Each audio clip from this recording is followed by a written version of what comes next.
राम राम भाई सारे भाइया ने। मेरा नाम संदीप राठी है। आज आप HSSC की भर्ती के बारे में बात करांगे। तो भाई आज के सिनेरियो ने देख कर लग गए है कि HSSC ने जो वैकेंसी निकाल रखी है और जो आने वाली वैकेंसी है वे सारी की सारी डिले होने जा रही है। और उसका कारण है प्रमिला केस का ना सुलझना।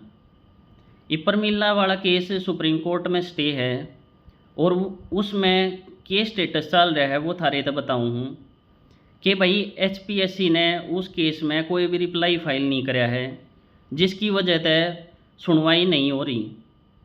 जो 12 महीने सुनवाई थी वो रजिस्ट्रार सुप्रीम कोर्ट के सामने थी। उसमें चेक किया जाता है कि दोनों पार्टीज़ ने अपने अपने रिप्लाई फाइल कर दिए या नहीं किए हैं। तो उसमें मिला कि भाई HPSC ने अभी तक कोई रिप्लाई फाइल नहीं किया है, जिसकी वजह से जो डेट है वो 21 जुलाई हो गई है। अब 21 जुलाई के बाद भी सुनवाई होनी मुश्किल है, क्योंकि लग नहीं रहा कि HPSC अपना रिप्लाई फाइल करेगी। तो अगर जिसने भी यह भर्ती जल्दी सुलझवानी है और जल्दी नौकरी लगना है तो उनने एक काम करना पड़ेगा कि भाई एक ग्रुप बना लो और उसमें तो दो दो चार चार बच्चे डेली CPS CM खुल्लर साहब और ऑनरेबल CM सैनी साहब, इन दोनों तो मिलो और इंश्योर करो कि HPSC टाइम तक अपना रिप्लाई सबमिट कर देवे। अगर 21 जुलाई थी रिप्लाई सबमिट हो गया तो जस्टिस के सामने सुनवाई शुरू हो जाएगी और हो सके है कि वो केस जल्दी सुलझ जाए। अगर ऐसे ही लेट लतीफ़ी चलती रहेगी तो भाई इस केस का नियर फ्यूचर में सुलझना बहुत मुश्किल है और उसका इफेक्ट HSSC की भर्तियाँ पे भी पड़ेगा। तो भाई दो सिनेरियो हैं कि प्रमिला अगर केस जीत जावे है तो भर्ती पे क्या इफेक्ट पड़ेगा, और अगर प्रमिला केस हार जावे है तो भर्ती पे क्या इफेक्ट पड़ेगा।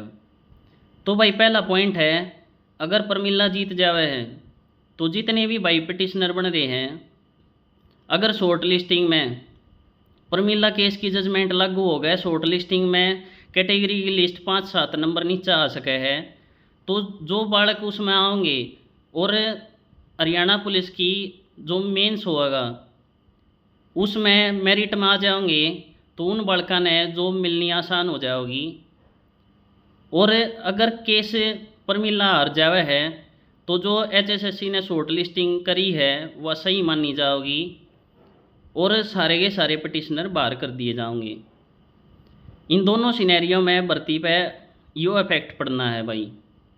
उसके बाद मैंने थारे तक वीडियो बना के एक बात कही थी कि अगर HSSC की किसी भी भर्ती पे कोई इफेक्ट आओगा तो इनके पास ग्रुप D की भर्ती है जिस पर प्रमिला केस का कोई इफेक्ट नहीं पड़ता।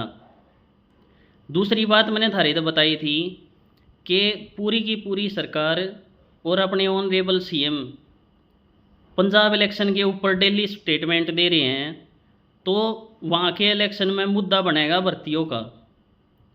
तो उससे पहले हरियाणा पुलिस की, ग्रुप D की और कुछ वैकेंसी और ये भर्ती पूरी हो सके हैं। तो अगर कोई भी दिक्कत CET की भर्ती पे आई, C ग्रुप की पे, तो ग्रुप D की भर्ती पहले करी जा सके है। तो आपने यह चीज़ भी सोचनी पड़ेगी कि हमने अकेला पिटिशनर बन के और एक जगह पे बैठे नहीं रहना है, हमने पढ़ाई करनी है ग्रुप C की भी और ग्रुप D की भी, क्योंकि D ग्रुप में साइंस ज़्यादा पूछी जा रहा है।